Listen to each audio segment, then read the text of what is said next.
हाय दोस्तों, welcome to my YouTube channel. तो हम लाए हैं वेडनेसडे सीज़न 2 का सेकंड पार्ट। तो हम स्टार्ट करते हैं। जिसके पिछले सीज़न में हमने देखा था कि वेडनेसडे को टाइलर हिट करता है और अब दिखाते हैं कि वो कोमा में होती है। उसकी माँ बैठी उसे एक बुक सुना रही होती है। उसके फादर आके पूछते हैं कि क्या मेरी बेटी को होश आया या नहीं। तो उसकी मॉम कहती है कि नहीं, उन्हें होश नहीं आया और डॉक्टर ने बोला कि आप इसे कुछ रीड करके सुनाएं तक, क्योंकि ये सुन सकती है। और फिर दिखाते हैं कि उसकी मॉम उसके फादर के साथ बाहर चल जाती है और एकदम उसका होश आ जाता है और देखती है कि उसकी पुरानी प्रिंसिपल वहाँ खड़ी होती है। वो कहती है आप यहाँ क्या कर रही हैं, क्या मैं मर चुकी हूँ। और फिर दिखाते हैं वो प्रिंसिपल इसको एक जगह ले जाती हैं और फिर उसे बताती हैं कि वो उसकी गार्डियन है, यानी कि वो उसको अब उसकी पावर्स के बारे में हेल्प करेंगी कि वो अपनी पावर्स कैसे यूज़ कर सकती है। वो कहती है कि आप कहती है ऐसे नहीं हो सकता, वो सिर्फ फैमिली मेम्बर्स है। कहती है हम भी फैमिली मेम्बर्स हैं, लेकिन सिर्फ हम दूर के फैमिली मेम्बर्स हैं। आगे दिखाते हैं कि जो लोग हेलोविल से भागे थे उनके बारे में इन्वेस्टिगेशन हो रही होती है और बताया जाता है कि बाकी सब पकड़े गए, लेकिन ये 3 लोग नहीं पकड़े गए। और शेरिफ बताती हैं कि हम इन्हें पकड़ने की कोशिश करें, लेकिन आप लोग सावधान रहें और अपने घरों के दरवाजे बंद रखें। और वो हेलोविल के हेड को भी काफ़ी कुछ सुनाती है। फिर आगे जगह दिखाते हैं कि हेलोविल की हेड गार्ड में बैठी होती है और उसे किसी का फ़ोन आता है। वो बताता है कि सब पेशेंट मिल गए हैं, बस एक लड़की नहीं मिल रही है। वो कहती है उसे ढूंढना ज़रूरी है। और फिर दिखाते हैं कि वो वेडनेसडे के पास जाती है उसके लिए फूल लेके और उसे कहती है कि ये तुमने ये ठीक नहीं किया है। आगे दिखाते हैं कि वेडनेसडे को एक लेटर आता है जिसमें लिखा होता है कि तुम और ईडन आज रात मरोगी। और फिर दिखाते हैं कि वो लेटर भेजने वाला और कोई नहीं बल्कि टाइलर ही होता है। और वेडनेसडे उसके पास भागने लगती है, लेकिन वो उससे छुप के भाग जाता है। आगे दिखाते हैं कि अगले सीन में हमें दिखाते हैं कि बियंका और एजिक्स एक साथ हैं और बियंका ने एजिक्स से हेल्प ली थी अपनी मॉम को बचाने के लिए। और अब उसकी मॉम नेवर मूड में ही एक रूम में छुपी हुई हैं। वेडनेसडे अपने रूम में आती है तो एडन उसे देख के बहुत ही खुश होती है और वेडनेसडे अपनी न्यू गार्डियन यानी कि जो उसकी पुरानी प्रिंसिपल है उनसे बातें कर रही होती है।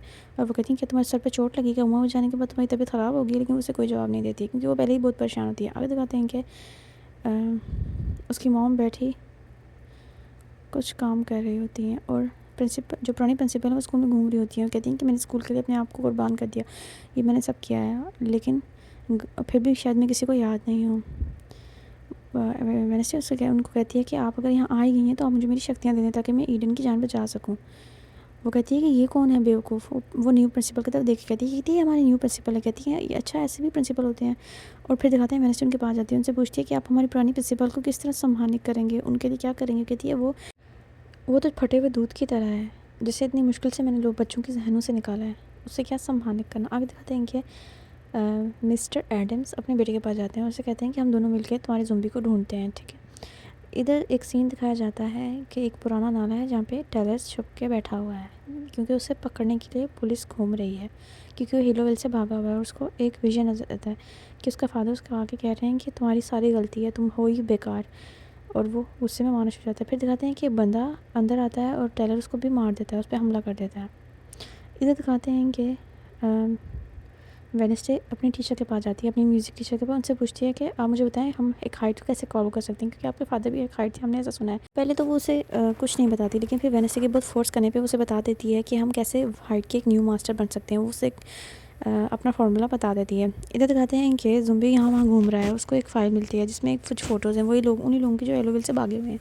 उसको एक लड़की की तस्वीर मिलती है और जो वो वहाँ से उठा लेता है। इधर दिखाते हैं वेडनेसडे यहाँ बैठी है और एक फार्मूला तैयार कर रही है और इस फार्मूले की हेल्प से वो अपने हाइट को काबू कर सकती है, उसकी मास्टर बन सकती है। उसकी माँ उसे मना कर रही हैं। इनेट अपने न्यू बॉयफ्रेंड के साथ बैठी होती है और वो बात कर रहा होता है कि तुम वेडनेसडे से जितना दूर हो उतना अच्छा है। और फिर वो डिसाइड करते हैं कि वो नाइट शेड्स को फिर इकट्ठा करेंगे। फिर वो सबको एक मैसेज भेजती है और दूसरी तरफ दिखाते हैं कि पक्सी अपने फादर के साथ ज़ॉम्बी को ढूंढ रहा होता है, लेकिन वो उससे नहीं मिलती है। लेकिन हाँ, वो एक गाला में पहुँचते हैं जहाँ पे सब ने ही बहुत ही ज़ॉम्बी टाइप कॉस्ट्यूम्स पहने होते हैं। वो लोग वहाँ जाते हैं ताकि वो एंजॉय कर सकें जब तक ज़ॉम्बी नहीं मिलता है। इधर दिखाते हैं कि उस नाले में पुलिस को वो लाश मिल गई है और उससे मतलब पता चलता है कि किसी ने उसका दिमाग भी खा लिया है और दूसरी तरफ उसकी बॉडी पे एक हाइट के निशान भी हैं। और वो लोग गाला में पहुँच गए होते हैं और वो लोग काफ़ी इंजॉय कर रहे होते हैं। और इस तरफ दिखाया जाता है कि ईडन, जिसने सारे नाइट शेड्स को इकट्ठा किया था, एजेक्स से पूछा तुम तो नाइट शेड हो भी नहीं। और ईडन बताती है कि तुमने ही तो मुझे स्पॉन्सर किया था। और वेडनेसडे वहाँ आ जाती है, वो कहते हैं कि हमें क्या ज़रूरत है एक बनने की। वो बताती है कि कि टाइलर एडन को मुझे मारने वाला है, क्या ये इतना काफ़ी नहीं है? और फिर सब वो प्लान बनाते हैं कि किस तरह उसे काबू करेंगे। वह प्रिंसिपल उसको बताती उसकी हेल्प करने की कोशिश कर रही होती है कि तुम ये सब नहीं करो, तुम्हारे लिए सेफ़ नहीं है, लेकिन उनकी बात नहीं सुनती है। वो उसकी मास्टर बनना चाहती है ताकि वो उसे काबू कर सके, ताकि वो किसी को नुकसान ना पहुँचाए, कम से कम वो ईडन को कुछ ना करे।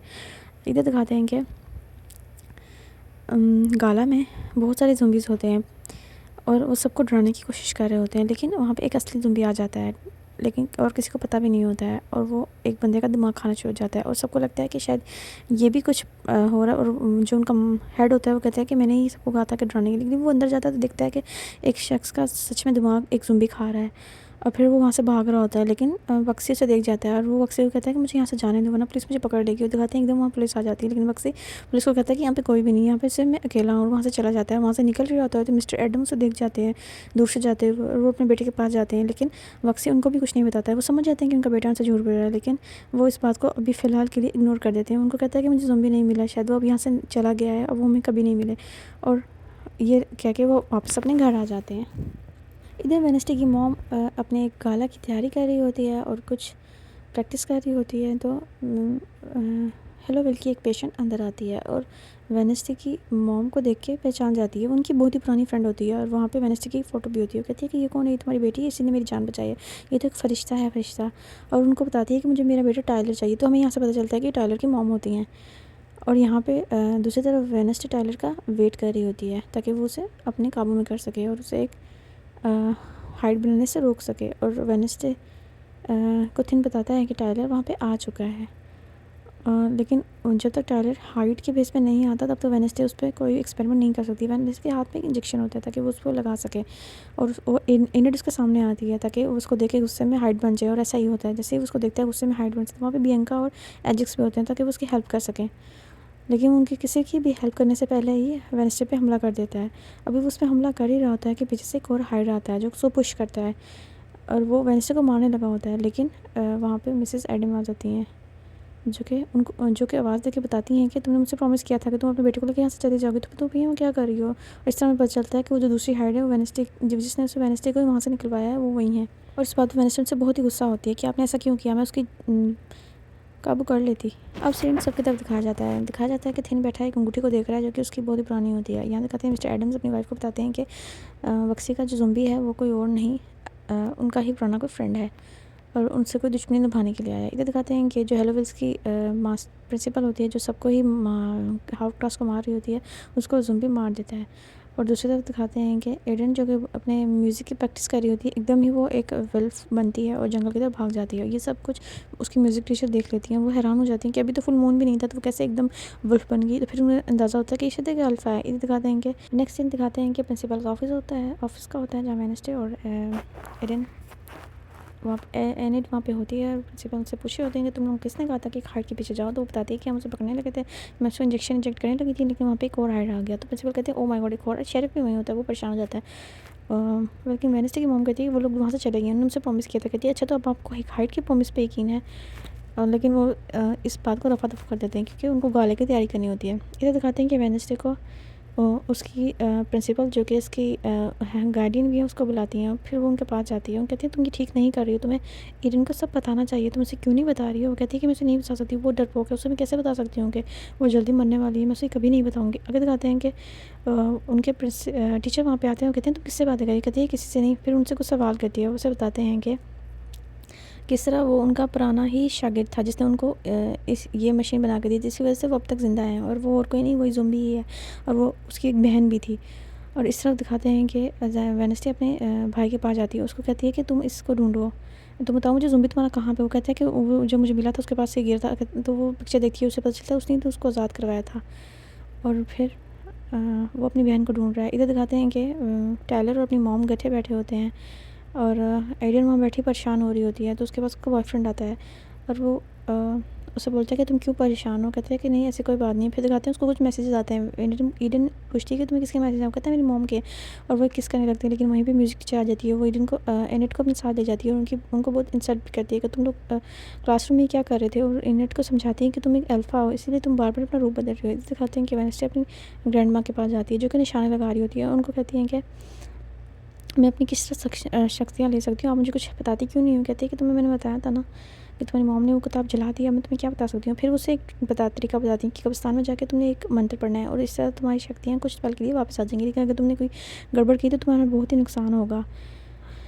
और वो अपनी क्लास में अपने रूम में आके इनट को ये बात बताती है कि मैं वहाँ पे कब्रिस्तान में जा रही हूँ। इनट से मना करती है कि प्रिंसिपल ने कर्फ्यू लगाया है कि बच्चे बाहर नहीं निकल सकते हैं रात को, लेकिन उसकी बात नहीं सुनती है, चुपके से वहाँ से निकल जाती है। और अभी वो निकली ही होती है कि कुछ देर बाद थेन आकर बताता है कि प्रिंसिपल स्कूल का राउंड ले रही हैं और देख रही है कि कौन अपने रूम में है कौन नहीं है।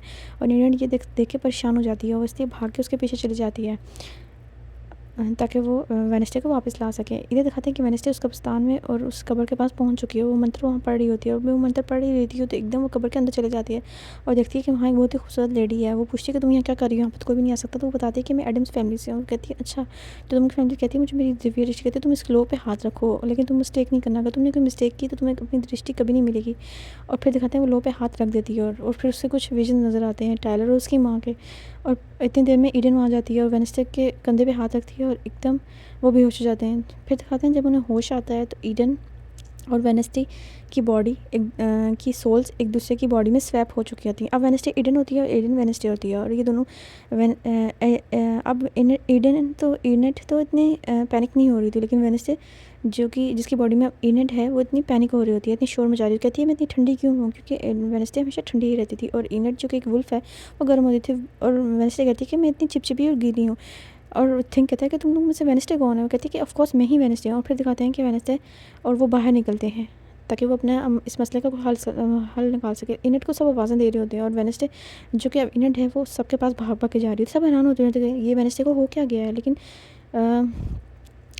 वेडनेसडे उसको समझा देती कि उसे क्या करना है। फिर दिखाते हैं एक दिन एग्नेस आ जाती है जो कि उनकी बहुत ही पुरानी फ्रेंड है। वेडनेसडे को कहती है कि मैं आपके लिए रोज़ यहाँ कॉफ़ी लेके कहती हूँ मुझे ये गंदी कॉफ़ी नहीं पीनी है। और फिर वो जाके अपने लिए ऑर्डर करती है, वही ऑर्डर जो हमेशा इनट का होता है, लेकिन अब वो वेडनेसडे कर रही होती है और साइड पे बैठ के कॉफ़ी पीने लगती है। और एग्नेस उससे आके बताती है कि आपको तो कलर से एलर्जी है ना, फिर आप ये कैसे पी सकती हैं। और दूसरी तरफ दिखाते हैं कि इनट का बॉयफ्रेंड उसके पास आता है, उसको पीछे से एक हक करता है एकदम, क्योंकि वो तो वेडनेसडे है इसलिए वो उसके साथ उसको एकदम उल्टा देती है। कहते हैं तुम्हें क्या हुआ, तुम्हें तो सरप्राइज़ पसंद है। इधर दिखाते हैं कि वो कॉफ़ी पीने की वजह से इनट को एलर्जी हो जाती है। उसकी मॉम कहती है शायद तुमने अपनी टैबलेट्स नहीं ली हैं, तुम ये क्रीम लगा लो। उसे क्रीम देती हैं जिसको लगाने के बाद उसकी सेकंड में ही उसके फेस सही हो जाता है। उनसे पूछती है कि आपने इसके अंदर क्या लगाया? वो कहते हैं इसके अंदर मरी हुई हड्डियों की राख है।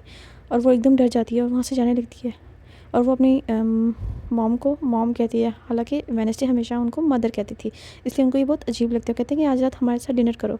और वो टालने की कोशिश करती है लेकिन नहीं। फिर वो दिखाते हैं कि वेडनेसडे दोबारा उस कबर पे जाती है और उसको बोलती है कि मैं इसे कैसे ठीक कर सकती हूँ, लेकिन वहाँ पे कोई जवाब नहीं आता। उसके बच्चे लोग बताते हैं कि इसका कोई हल नहीं है, बस तुम 24 घंटे के अंदर मर जाओगी। जब जब इसके साथ ये हुआ है वो 24 घंटे के मर गया।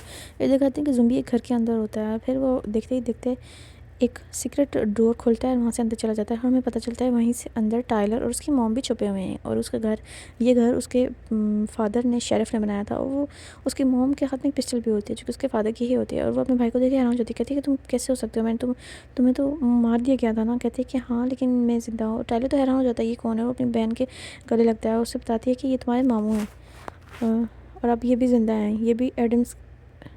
आगे दिखाते हैं कि वेडनेसडे गुस्से में बैठी एकदम गिटार प्ले कर रही होती है और प्रिंसिपल म्यूज़िक टीचर के पास कहती है मुझे तो पता नहीं था ईडन कि तुम ही बनाती हो। उनको क्या पता कि ईडन नहीं है, ये तो वेडनेसडे है। वो कहती है हाँ मैं बनाती हूँ। फिर दिखाते हैं वहाँ पे फ़ोटो लगी होती है, उसी की होती है जिसने वेडनेसडे को शक्तियाँ लुटानी होती हैं। उसके पीछे एक घर होता है, वो वहीं होता है जहाँ पे उसकी फैमिली अभी रह रही होती है। वो वेडनेसडे वहाँ जाती है, एक सीक्रेट रूम में जाती है जहाँ पे उसे बुक्स मिलती हैं जो उसकी मम्मा ने ही लिखी थी। और फिर उसे वो लड़की मिलती है जो उसे बताती है कि उसे क्या करना है। वेडनेसडे असल में तो वेडनेसडे होती है लेकिन सबको वो इनट लग रही होती है। उसकी मॉम कहती है इनट तुम यहाँ क्या करोगे, तुम्हें वेडनेसडे नहीं यहाँ भेजा है। दूसरे तरफ दिखाते हैं कि वेडनेसडे थिंग को कहती है तुम मेरे साथ चलो। वो कहता है कि नहीं मुझे इस पार्टी में जाना है, यहाँ पे सिर्फ पार्ट्स होते हैं। वो कहती है अच्छा तुम जा सकती हो। और फिर वो बैठ के वेडनेसडे के नॉवेल्स पढ़ती है और उसके अंदर वेडनेसडे ने उसके बारे में बहुत कुछ लिखा होता है, जैसे कि वो बहुत कमज़ोर है, उसको हर किसी की मदद की ज़रूरत पड़ती है, बहुत पागल है। उसको गुस्सा आ जाता है। वो क्या करती है, वो बहुत ही कलरफुल कपड़े पहन के डांस करना शुरू हो जाती है स्कूल के हॉल में। और सब लोग उसकी वीडियोस बना रहे होते हैं और कुछ तो लाइव उसको कवरेज कर रहे होते हैं। अभी वो डांस कर रही होती है कि वहाँ पे वेडनेसडे जो कि इनिड है वो सच में आ जाती है और दूसरी तरफ दिखाते हैं कि एनड उसके बॉयफ्रेंड के पीछे खड़ी उसकी बातें सुन रही होती है और वो किसी और ज़माने में बात कर रहा होता है। वो उससे मुड़ता है, उससे कहता है कि मैं अपनी मॉम से बात करता है। कहता है अच्छा तुम अपनी मॉम को मिस यू और लव यू भी बोलते हो। और वो एकदम डर जाता है, कहता है तुम्हें ये ज़बान तो कैसे कभी नहीं आती थी। अब उसको क्या पता कि ये वेडनेसडे है। अब इधर दिखाते हैं कि एनड वेडनेसडे के रूम बेड पे लेटी होती है और एग्नेस वहाँ जाती है, कहती है तुम यहाँ क्या कर रही हो, और उसकी काफ़ी इंसल्ट कर देती है और उसे ये भी बता देती है कि तुमने ही तो बताया था कि इनेट बनने वाली है और उसको हमें बचाना है और तुम अगर उसे बचाओ नहीं तो मैं तुम्हारी बहुत अच्छी फ्रेंड बन सकती हूँ। और इनेट को यहाँ पता चलता है कि वेडनेसडे उसके लिए क्या क्या कर रही है, लेकिन उसे किसी और बात में गुस्सा आया होता है और उसे पता होता है मैं अभी वेडनेसडे हूँ। इग्नेस की काफ़ी इंसल्ट करती है, कहती है दोबारा अपनी शक्ल मत दिखाना, तुम मेरे लिए टॉय हो। और फिर वो दिखाते हैं वो रोते हुए वहाँ आ जाती है जहाँ पे एक पार्ट्स का फंक्शन पार्ट्स की पार्टी चल रही होती है। दिखाते हैं वहाँ पे आँख, नाक, कान और थिन भी होता है और वो लोग किसी बातें कर रहे होते हैं। इधर दिखाते हैं कि इनेट जो कि अब वेडनेसडे के गेटअप में है वो उनकी फैमिली डिनर पे जाती है और उनको फैमिली डिश आउट की जाती है जो कि सबके ख्याल से वेडनेसडे की फेवरेट होती है। लेकिन इनेट जो कि वेजिटेरियन है जिसको ये सब खाने का कुछ नहीं पता, वो हैरान हो जाती है, वो परेशान हो जाती है कि वो कैसे खाए। दूसरे दिखाते हैं कि वेडनेसडे की मॉम उससे पूछती हैं कि तुम्हें क्या हुआ, तुम इतनी वियर्ड बिहेव क्यों कर रही हो। दूसरी तरफ दिखाते हैं कि एग्नेस जो प्रोफेसर से मिलने के लिए जा रही होती है देखती है कि उनको एक ज़ुम्बी खा रहा है और वो एकदम चीख मार देती है और फिर वहाँ से गायब हो जाती है। ज़ुम्बी जो उसकी चीख सुन के उसके पीछे भागता है, लेकिन क्योंकि वो अपनी पावर से गायब हो चुकी है इसलिए कोई उसे देखता नहीं है।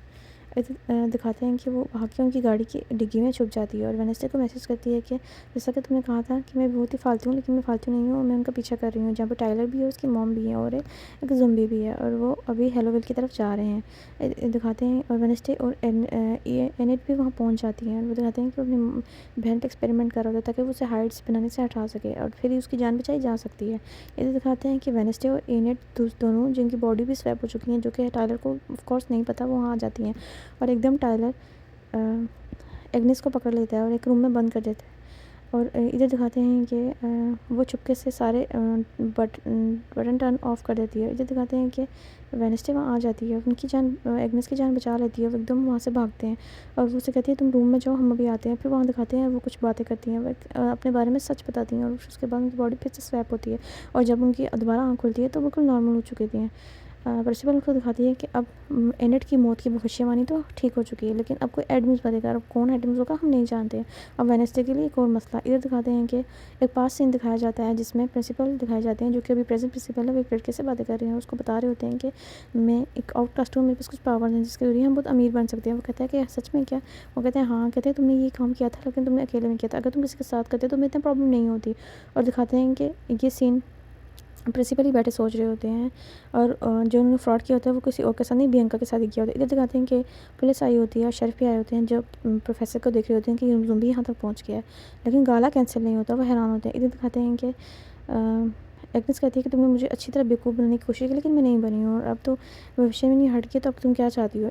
और फिर दिखाते हैं कि वेडनेसडे उसके मॉम के पास जाती है, उन्हें कहती है आप उससे बातें क्यों छुपाती हैं, आप जानती हैं ना उस ज़ुम्बी के बारे में, फिर आप हमें क्यों नहीं बता रही है। वो उनको बताती है कि वो हमारा फैमिली फ्रेंड था और तुम्हारे बाप का तो बहुत ही अच्छा फ्रेंड था और इस तरह बातें करती है। वो कहती है कि आप तो नॉवल्स भी लिखती हैं, आपने मुझे बताया नहीं और आपके नॉवल इतने रोमांटिक इतने चीप होते हैं, इतना रोमांस कौन लिखता है। वो कहती है कि मैं सब लिखती हूँ, मैंने अपनी मॉम को दिखाया था लेकिन उन्हें पसंद नहीं है। इधर दिखाते हैं कि इनेट को भी पता चल जाता है कि उसका बॉयफ्रेंड से, और इनेट तो उससे ब्रेकअप करने के लिए भी तैयार होती है लेकिन वो नहीं मानता। वो कहता है कि हम अच्छे फ्रेंड बनते हैं जब तक तुम्हारी मिसअंडरस्टैंडिंग ख़त्म नहीं हो जाती। यहाँ दिखाते हैं कि म्यूज़िक टीचर उसको समझाती है कि तुम एक अल्फ़ा हो, तुम्हें बहुत ख्याल रखना है कि तुम्हें मून नाइट पे कभी भी चेंज नहीं होना, अगर तुम चेंज हो गई तो तुम्हें मसला होगा।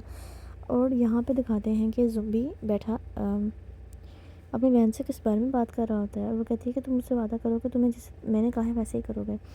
दूसरी तरफ दिखाते हैं कि वेडनेसडे टाइलर के घर में आती है और वो कुछ सबूत ले रही होती है कि पता चले कि वो कहाँ छुपे हैं। उससे वो जगह मिल जाती है जहाँ पर वो छुपे होते हैं। वो देखते हैं कि वो देखती है कि वहाँ पे कुछ रुमाल्स पड़े हैं, इससे उसे समझ आती है कि उसकी बहन बीमार है। अगला सीन गाला का दिखाया जाता है जहाँ वेडनेसडे की ग्रैंड माँ आई होती हैं जो कि प्रिंसिपल के ऑफिस में होती है। प्रिंसिपल उनको एक प्रोजेक्ट दिखा रहे होते हैं जिसमें दिखाते हैं कि वो नेवर मूड को प्रॉपर चेंज कर देंगे और बीच में एक टावर बनाएंगे जिसके ऊपर एफ लिखा होगा जो कि इसकी ग्रैंड माँ के लिए होगा अगर वो फ्रेंड्स देती हैं। वो कहती है मैं इस बकवास में अपने पैसा ज़ाया नहीं करूँगी। वो कहते हैं ठीक है।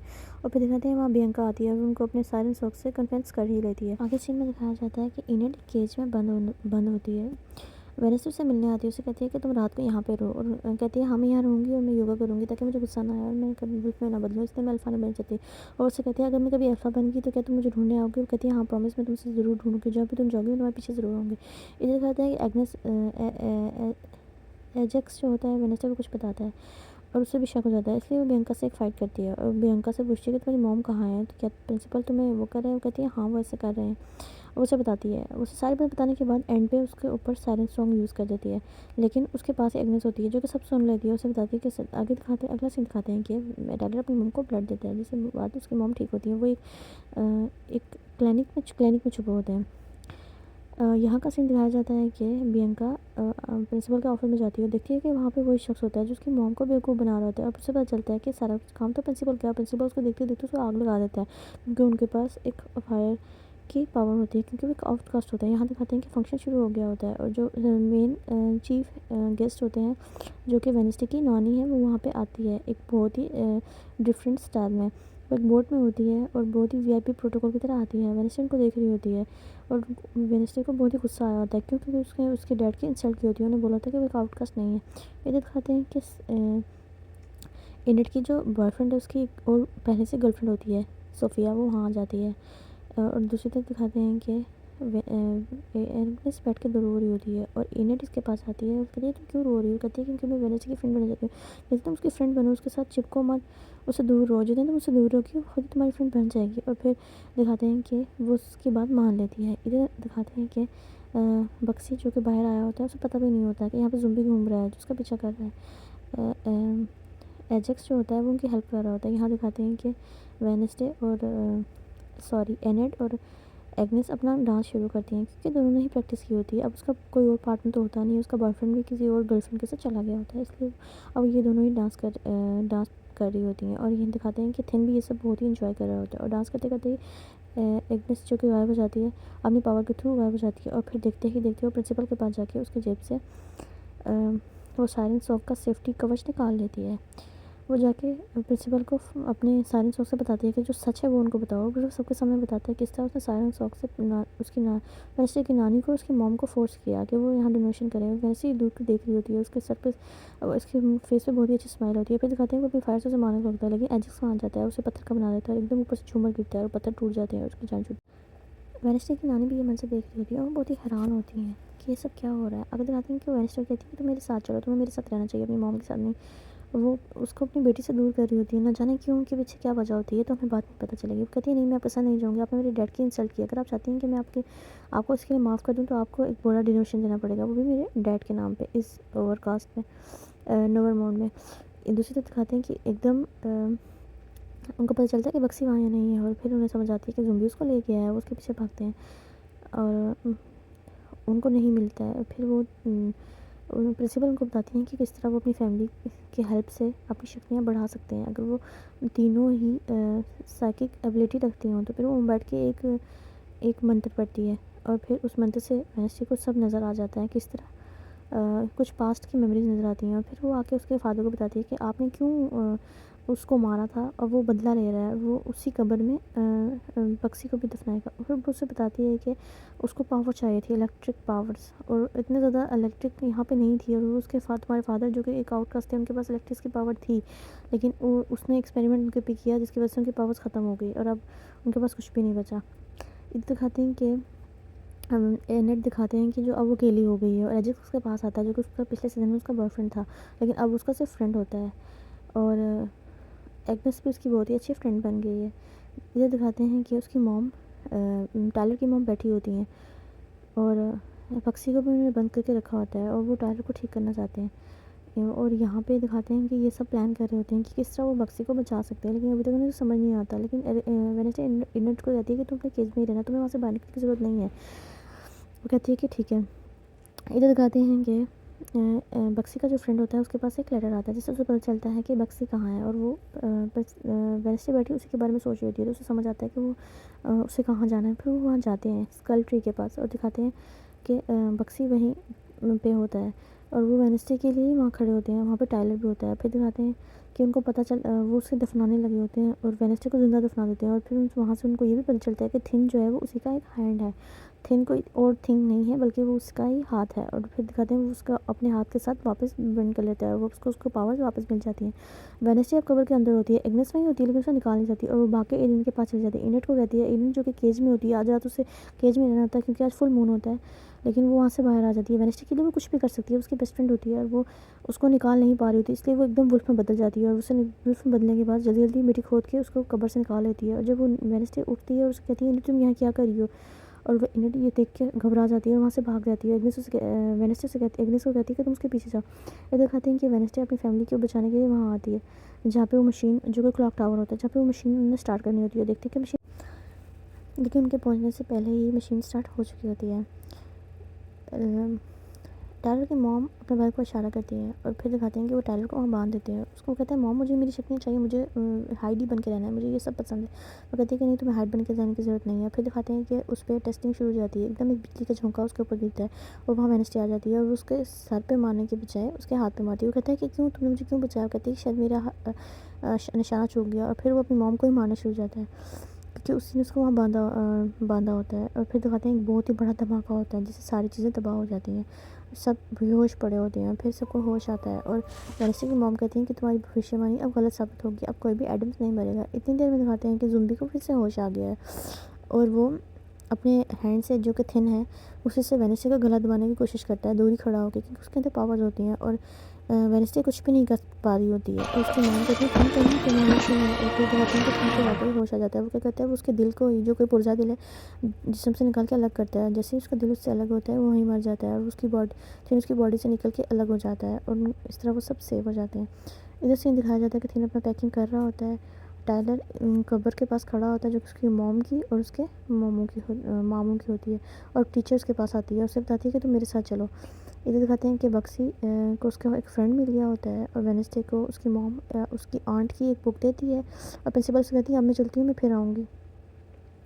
और यहाँ दिखाते हैं कि वेडनेसडे अपने अंकल फास्टर को बुलाती है ताकि उनके साथ टायलर भी प्रिंसिपल अपने म्यूज़िक टीचर के साथ चला जाता है और वेडनेसडे अपनी आंट की बुक देख रही होती है और अब उसकी मॉम के साथ उसके रिलेशन अच्छे होते हैं तो उसकी डेविड दृष्टि भी वापस आ जाती है। उसे नज़र आता है कि एक कमरे में उसकी नानी ने ही उसकी आंट ऑफलिया को बंद करके रखा हुआ है और वहाँ उस रूम में लिखा होता है कि वेडनेसडे मस्ट बी डाइड। और यहाँ दिखाते हैं कि वेडनेसडे अपने सफ़र पर निकल गई है इनेट को ढूंढने के लिए जो उसने वादा किया था। अब नेक्स्ट सीज़न में ही दिखाया जाएगा कि इनेट मिलती है या नहीं मिलती है, अगर मिलती भी है तो किस हाल में मिलती है, और आंट ऑफलिया की जिसकी विजन वेडनेसडे को नज़र आया था, ये सब कुछ हमें पता चलेगा सीज़न 3 में। और तब तक के लिए हम कोई और ड्रामा एंजॉय करते हैं और हमें कमेंट में ज़रूर बताएंगे आपको सब कैसा लग रहा है। तब तक के लिए बाय बाय, चैनल सब्सक्राइब